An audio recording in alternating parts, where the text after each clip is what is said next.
Let's see. We have a question as well coming in. And by the way, if you do want to text in a question for Mark, we may use it in a future segment. You can text to 781-837-4900. 781-837-4900 is the WATD text line. Question here is, and it looks like this is a person that would like to stay here, but Mark, as we've been talking about, the market is still very good. This has given me a chance to think about selling my home. It says, Mark, I want to capture this market and I want to sell. But the problem I'm looking at is, where do I go when I sell? Because I want to stay around here. You know, this is a great question, Rob. Probably the most challenging question that we're facing, as well as all of our referral partners, the real estate agent community is facing, because it's a huge dilemma. It's the chicken or the egg, right? Which comes first? And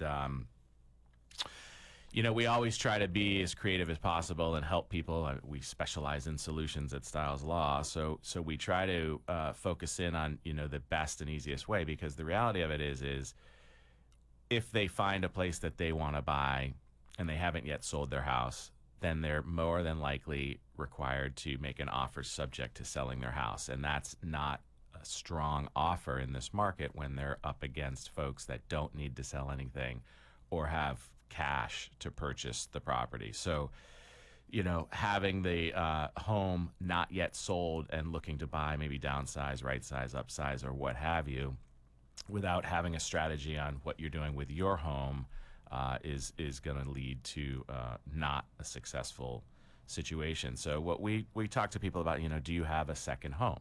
Right? A lot of people during COVID purchased second homes. You know, you could go to the second home or even an investment property for the short term, from the point of selling your home to buying your home. That is one. Is their family, right? Or their in-laws, because it is a strong market. It is a good opportunity to be selling your house and making the move that you want to be doing. So can you move in with a family member? Because that is one option.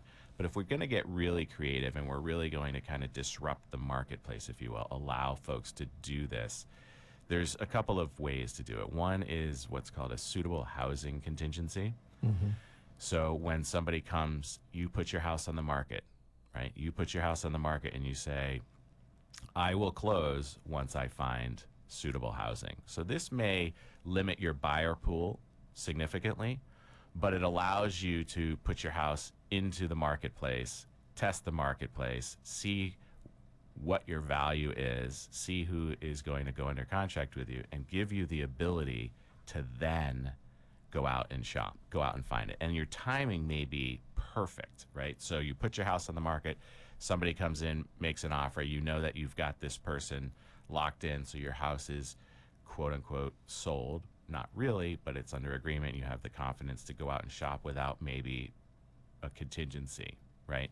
So you find that, you close back to back, right? One of the other options that we have been utilizing recently, and again, this happened last year as well, so we're repeating ourselves from 2021, but this one market's a little bit tighter. And one of the things that we're suggesting folks do is to say, I'm willing to sell my house. You put it out on the market. However, I'm going to need up to 59 days to stay in the house after closing. Again, maybe limits the pool, but there's a huge amount of demand out there right now. So some buyers may be open to this solution, right? So they buy it, and then they allow you to have the ability to buy another house without the contingency of selling. Your house is already sold, you have the funds, you're a strong buyer at that point.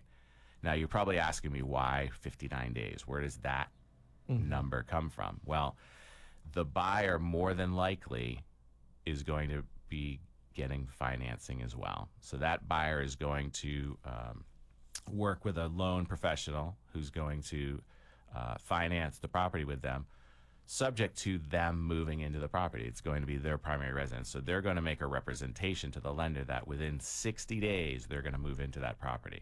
So that's where we come up with the 59-day use and occupancy agreement. You allow the seller to stay for up to 59 days and gives them the availability to go ahead and do that. Or they can take the risk of putting it on the market and going for it, getting it under agreement, and buying another house. These are interesting times, but we want to strategize with people. We'd love to chat with people.